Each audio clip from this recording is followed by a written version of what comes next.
understand that we was born to do one thing, but we somehow have the parents or the atmosphere or the influence of our peers that teaches us something else that makes us go in a route that we are not supposed to go. I always say this first and foremost when I speak. I'm not ridiculing people. I'm giving them an understanding of mistakes and things that they don't have to make in order to be successful in life and achieve their purpose in life. When I was coming up as a child at 7 years old, the abuse that I encountered and the abuse I seen my mother encounter turned me into a very violent individual. Made me begin to praise being violent. To the point where as though no one could ever talk to me about something positive. And if they did, it was like he was the biggest punk or the biggest chump. During my journey in the struggle of living and trying to be a young man on my own, I learned that in prison, I was able to grab myself and stand firm as a human being. And with that, encountered a lot of characteristics because of the pain and the struggle that one encounters in prison. I had to speak up when I was really a person who was quiet. Anyone that really know me, know that before all the street stuff, I was always a quiet individual. Unless I knew you. If I didn't know you, like I'm not talking, you're going to think something's wrong with me. But my mother, when she stabbed her boyfriend, I actually was pulled into a room and she told me to never ever run my mouth or tell anyone what happened. That there encountered a lot of the negativity that was going on in my life, because right then and there she gave me an understanding that I feel as though at that time that I felt that it was us against them, and that anything that was of negativity, whether it was stabbing, shooting, punching, kicking, was of good. The way my life went, my mother ended up going to prison for that. And I ended up going to an adopted facility, and then my grandmother came to get me.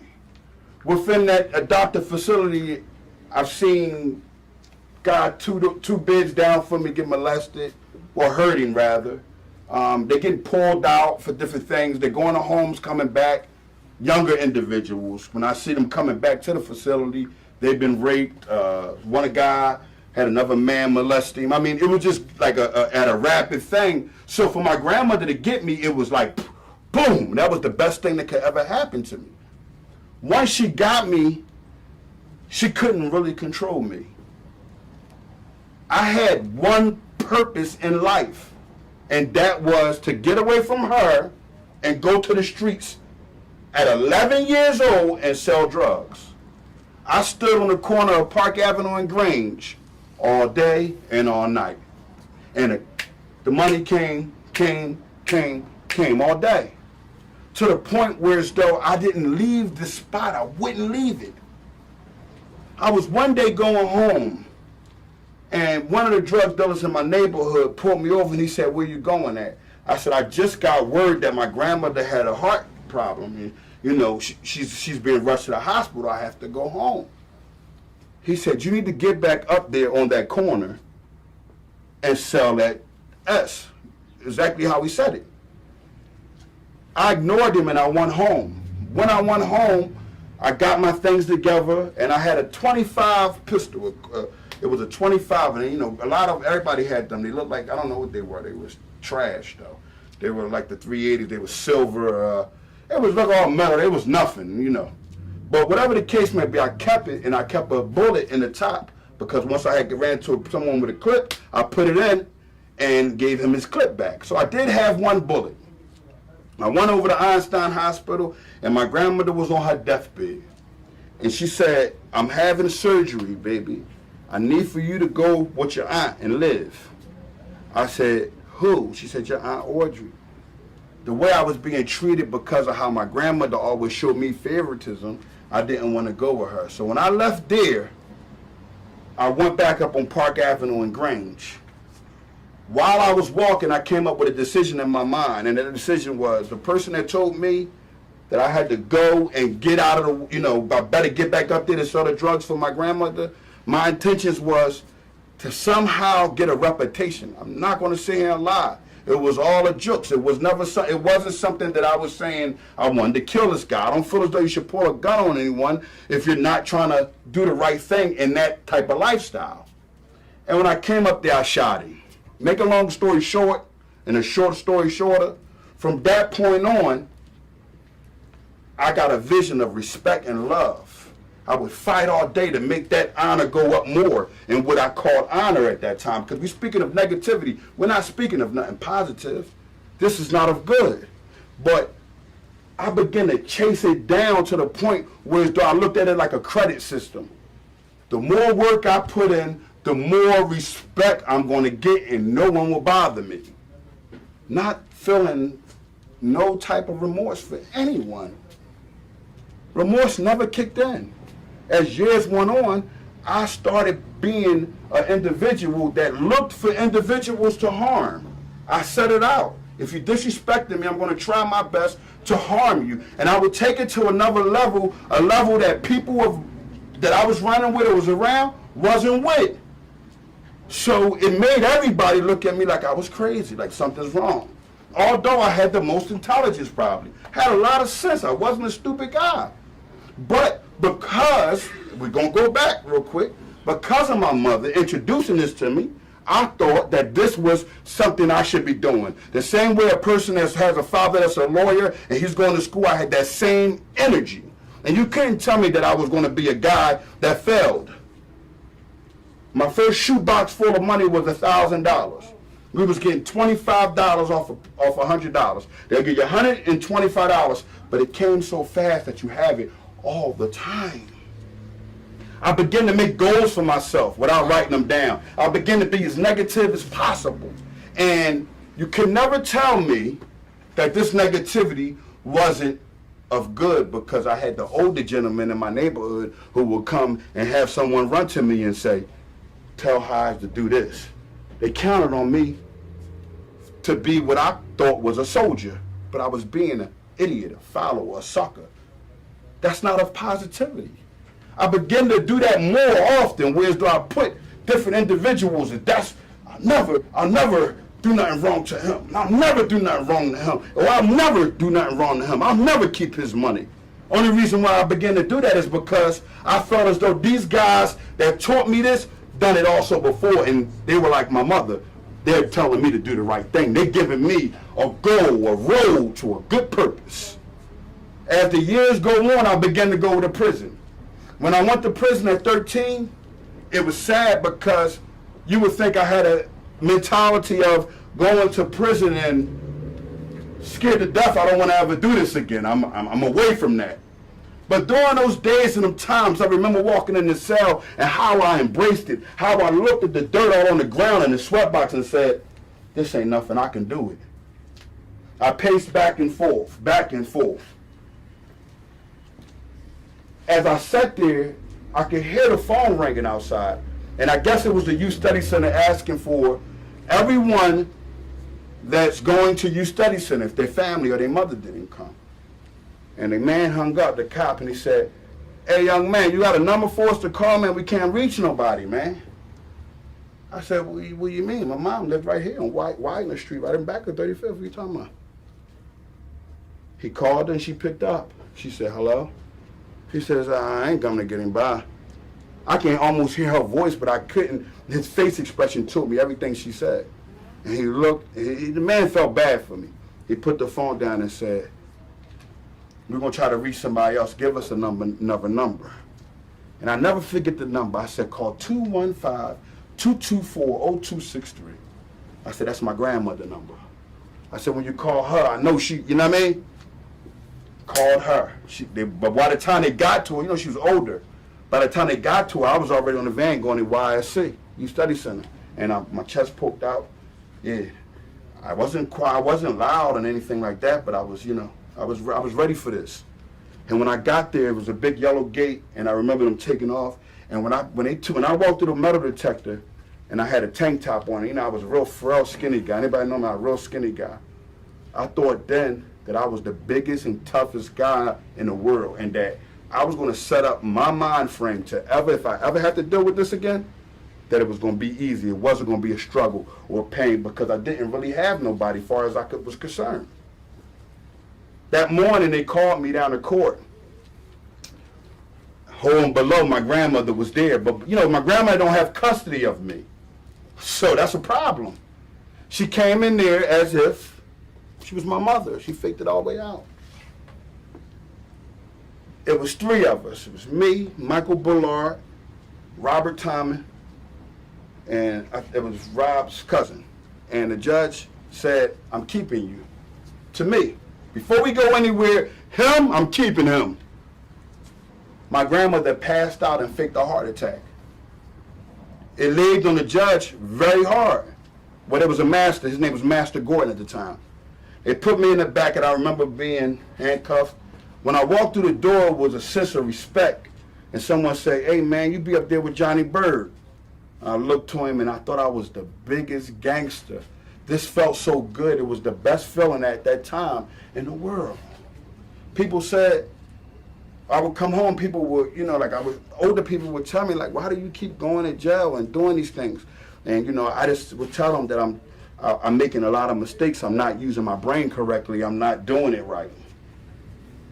And that made me go into a state of stupidity because no one told me that I was wrong.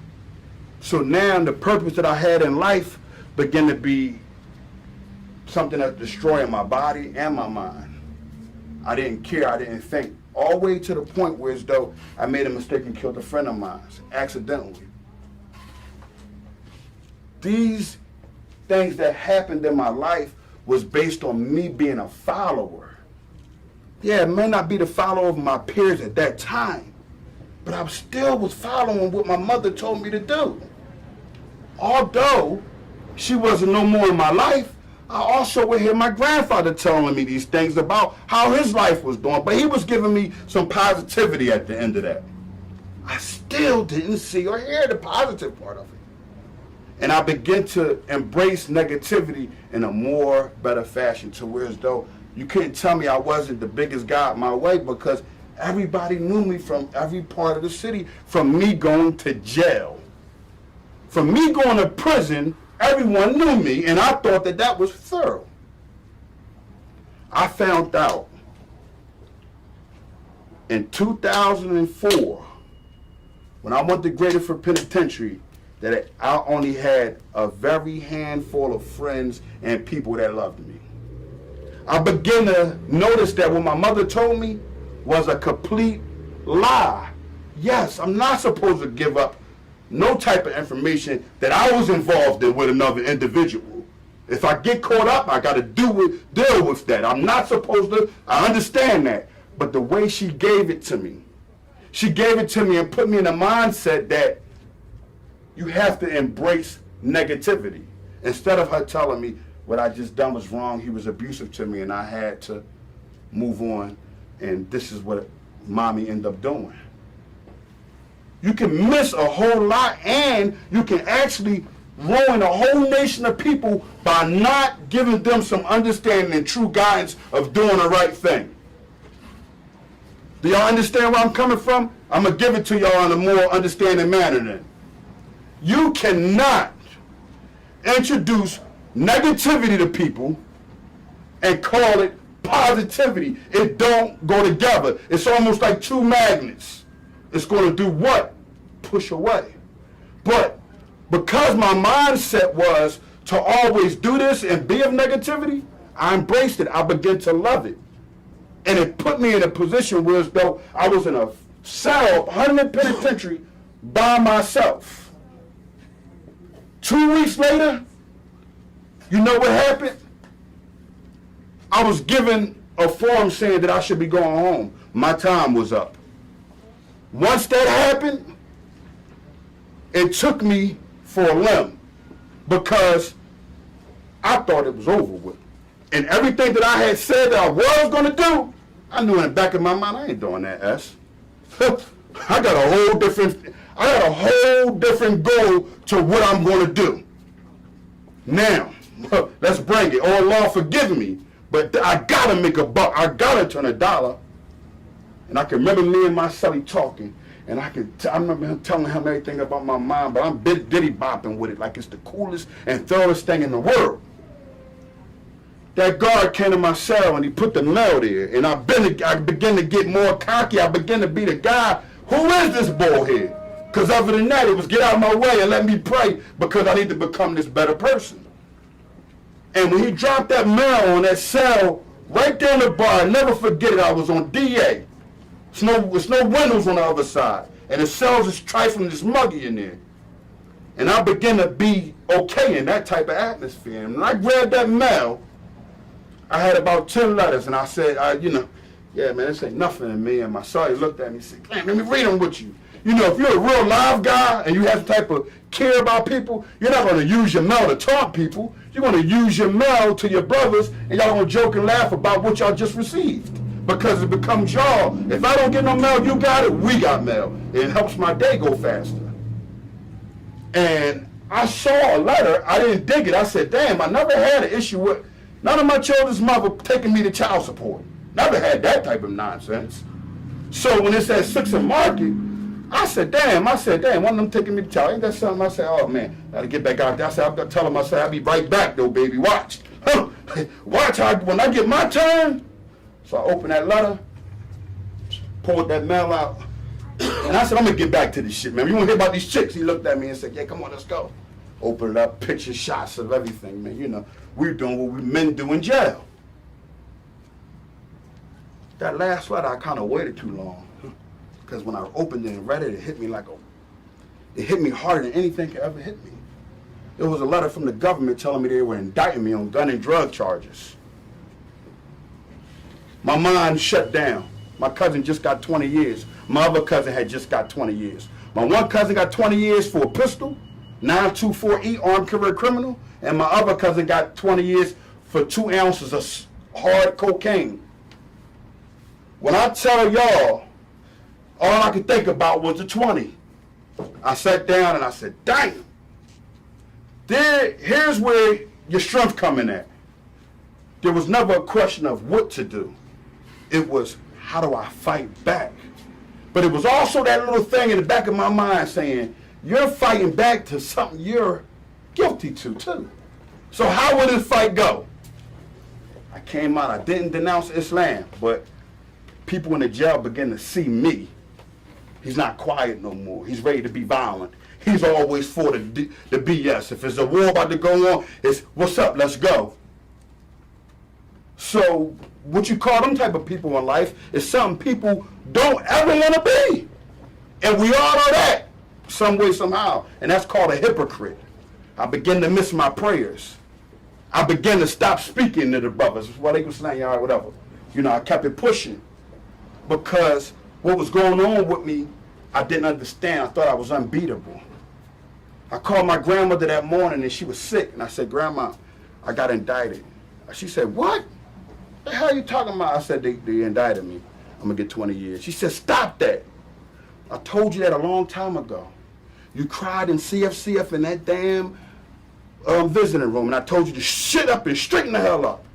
She said, you have to embrace everything that's going on right now, and you have to be a man about it. I said, Grandma, what you saying? Because you know I'm not doing no type of telling. She says, no, that would be bad for your health. She said, let me explain something to you. The things that you're involved with in life causes jail. She said, I told you 1,000 times when you was a kid, they're putting the buttons on your shirt as we were speaking. And you would sit there and doodle your little sneakers and ignore me. She said, now Grandmama's getting older. I'm sick. I can't run up to them prisons. No, Grandma, don't come up here. Yeah, but I love you. She said, I'm going to say this to you. Trial's coming up. We're going to make sure that you have a lawyer. Grandma needs you to be strong. I didn't know she was telling me all these things for a reason. After that phone call, I went in my cell and I sat there for about an hour, just thinking on the side of the toilet. And my son come in, he happy-go-lucky. And he said, what's wrong? What's going on, man? I said, damn, man. I'm sitting here in this cell all this time, bro. I'm digging something. He like, what's that? I said, I was tricked, bro. He was like, what you mean? I said, all the shooting, all the stabbing, all the drug selling, all the gangster talk, it got no benefit to me. I'm about to go to jail for a long time, and I got no way out because it's only one option. It's only one direction for me, and that's handle whatever that comes with what I done wrong. I said, but for some reason, I feel like all this been wrong. He was like, man, I feel you, man. Don't even worry about it, though. You know what I mean? You go to the feds, he start giving me this guide of how it is. So I still was a little bit of me was, let me go ahead and start some more negativity then. Since if my man just give it to me, he gave me some motivation and some zeal to go ahead and move forward. So I could never forget they were shipping me back to Graterford for the feds to come get me. As I was getting shipped back there, I happened to run into a guy. I won't mention his name. And when I'm coming through Smithville, he says, Spanky told him.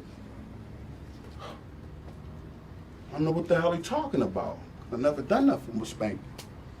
But it put me in a deeper thought of what I was doing was wrong. And it started going back to when my mother told me, don't tell nobody her business about her stabbing and killing her man. And when they done that, when I sat there, I said, damn, again, they tricked me. My old heads, my OGs, they tricked me.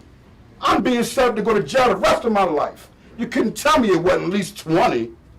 So when I got to Graterford, a friend of mine by the name of Wesley Harmon, he had a demeanor. Everyone had told me that he had changed and he was this different type of guy. And when I seen him in the child hall, I hadn't seen him in a while. He was wondering where the money stopped because he was one of my friends and chums that I really took care of when I was in prison. So when he turned around, he was so militant. And he seen me and he said, yo, he couldn't really come out. I said, what's going on, man? I walked to him. He melted. He hugged me. He said, man, I thought you was dead. I haven't heard. He said, even people on the streets, they don't know where you're at, man. He said, then I got some false information that you had a whole long time in prison. That paused me too. That pierced me.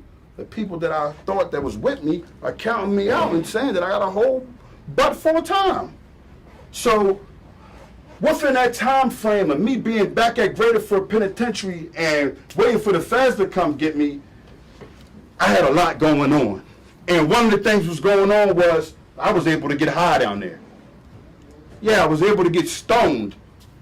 When they put me on to who had the weed, it was over with. When they put me on to who had the pills, it was over with. I was going to drown myself until this pain was over with. And I began to be so sneaky till my friends was looking at me crazy. How he sliding off without us? We put him on to get high in here. But my brother knew, Si knew. Wesley Army, he knew. He said, we both out of pocket. I said, why you say that? He said, because I'm fruit up on the fruit of Islam tip. And you out here, you ain't even praying no more. He said, Allah put us in this cell together for a reason. I said, you're right. I said, but bro, is the positive, like doing this shit, is that the right thing or is this the right thing? He said, Hajj, my grandmother enabled me like your grandmother enabled you. We got to do this ourselves. How do you feel inside? I said, I feel like everything that has to do with the streets and all that, I'm off of it. I said, but I still love and I still do this and I still that. He said, I'm feeling the same way. And at that time, we ain't get it. We was trying to. Our souls was looking for that purpose. Our souls was craving for the purpose. I went down to FDC and I instantly became a new human being after the first night.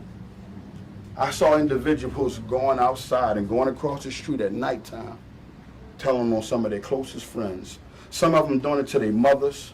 Some of them doing it to their fathers. Some of them doing it to their own children. I knew then that no matter which way I take that road to the streets to survive, to hustle, to provide, I was going to be a loser. Not only was I going to be a loser, I was going to be a bum. Not only was I going to be a bum, I was going to be exactly what every black man says that they don't want to be, that they hate. I was going to become a new slave master by giving my brothers, my homies, my friends, the drugs that kill our community and not paying them a damn coin. My mindset grasped that quickly when I came out that cell in 2008 and I went to that phone and they said my grandmother wasn't here no more.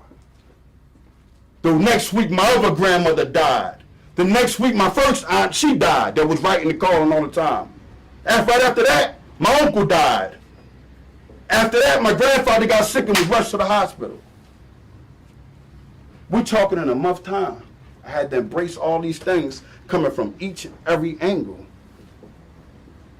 It was difficult, but after the first cry that I done, the one that, you know, when you cry and you make the noise, after that one, my strength came back into me and I decided that I was off everything that had to do with the streets. But my atmosphere still included it. My atmosphere included the shooters, the hustlers, the killers.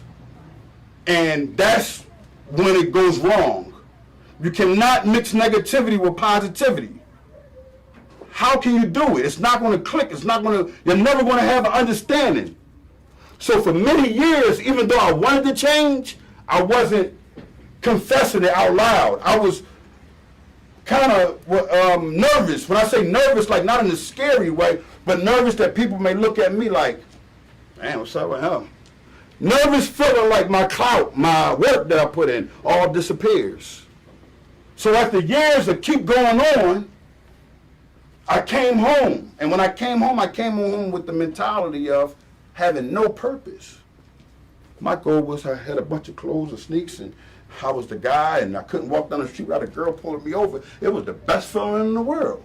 I missed it so much that out of over 120 people in the halfway house, they managed to send me back to jail out of everybody for the first phone I ever got caught with, and they never initially caught me with the phone.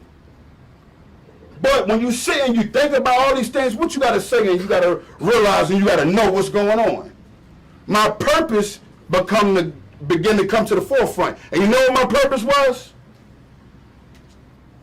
To please God.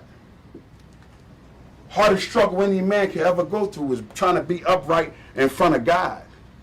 Because we can't compare or even be close to equal with him. And when you do that, you begin to lose your focus on what life is really about. Because if you follow what God tell you to do, whatever it is that you do, whatever your religion is, you follow that one and only God, I guarantee you that at the end of the day, your struggles won't be too hard and your purpose is going to come to the forefront. It's not going to be stuck inside of you. It's not going to be hidden. You're not going to be afraid to tell the drug dealers and anybody that's offering you a bankroll that don't have to do with success that I'm cool. I don't have no interest in it. It's times where as though I have bills that I can't pay. But instead of me getting into a negativity mindset or dishonorable type of fashion way of life that I used to choose, I be patient and I pray. And every time it always come back to me quadruple. I have gotten calls to go ahead and do something negative. And I'm able today to say, I'm okay, I don't want to do that. Because I don't see no purpose in it. The purpose in it is what? You're going to lose. How many successful drug dealers do we have? You can count them on your hands. And the ones that are, they don't want you to know that they're a drug dealer. So I'm saying this to the youth, and I'm saying this to my community, that the street shit ain't what it's about. It's about you being a man in your home. It's about you going out in the streets and getting a positive earn. You can live off the land. You can sell a candy bar and earn a penny now these days and be an equal to a drug dealer. Most of the drug dealers, what do they have? A finance car or a home that's not theirs. They don't have the time or the patience to actually go ahead and get a check every week or every 2 weeks to better themselves in life. That's called a man being weak. I said in my cell, I swear on the Lord, I done it over and over and over again. I try to get an understanding of what's the reality of me being a man. And the struggles that come along with that, I grasped. And when I grasped them, I said to myself, I need to give it to everybody else, and maybe they can get an understanding of it. Everybody say, Hodge, where do you get your theory from? I said, it's not a theory, it's a fact. He said, well, why? You said that. I said, your TV tell you everything that's going on out here in this world. He said, my TV? I said, watch The Wire. I said, check out Avon Barksdale, and check out all these other guys that was amongst him, Stringer Bell, and check out the Chain of Demand, and check out how Birdie and them didn't have a coin, how they never was able to eat, but how they were so happy to have these idol worshipers come around and say, I want to be just like that, but don't have a coin. You can't be my friend or my man, and we can't be equal upon something. How? I'm no better than you, you're no better than me. We're upon equality. And that's what our community is missing, because without that equality, you don't have a purpose. Where's your purpose at? Your purpose has to be to go forward. And to go forward, you have to do the right thing, because everything on the road of negativity leads to you losing. When you get locked up, guess what? All the money you made selling drugs, you got to buy a lawyer and get bail. All the houses you may have had, or all the things you may have had, they disappear, including your woman. So now you're stuck with who? The reality of yourself. And the reality of yourself is that you must go after purpose. You must live life with a purpose.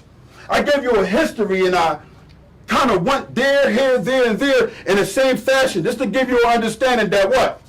My mother gave me this purpose. So usually, young men, young women, the worst thing that happens is it begins to be a thing where as though you begin to honor and love that with the person who raised you, taught you. And that's not what it's about. It's about you finding out who you are as a person and knowing that you gotta get your strength from God. And usually that road is good, because usually when you're with God or you deal with God, there's always some type of, in every religion, some type of guidance of which way to go or what not to do. Don't eat this or don't do that. And those things be of good if you look into them. Everybody has to agree upon something here, and that's the truth.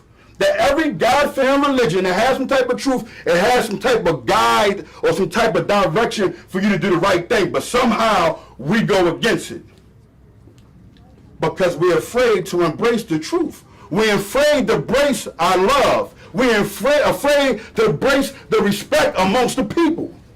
We got people in the crowd, I guarantee you, that probably never even hugged their mother or their child because they don't want to do that. They say that's too wrong. I had some brothers speak to me, they're younger brothers, but they're good kids. And somebody gave them a meaning of a handshake. I feel as though I can't feel your heart or your love through a handshake on my forearm. So if I touch your hand, I can feel everything coming through you. I can feel your energy. I feel who you are amongst me. You're not a fake, you're not a fraud. You're able to look me in my eyes. That's called honor. That's called care. That's called coming away from what you used to be and not embracing that BS and doing what's right. You can't fake forever. We can't, none of us. I don't care what I told you before. I don't care if I told you that, oh man, if you walk up the street and you shoot somebody, be careful because it might burn when it hits you. When you put it back up, let it cool off for a minute. I don't care what I told you. It was all fake. It was all fraud. It was all something I was doing to do what? To get credits of creating honor. And that's when I got it. When I saw it, I saw everybody embrace it to the word honor. Everybody saying honor, but including negativity to it. If I'm a man and I ever done anything real, it was supposed to be to go ahead and grab that honor back and give it to people in true light and true fashion.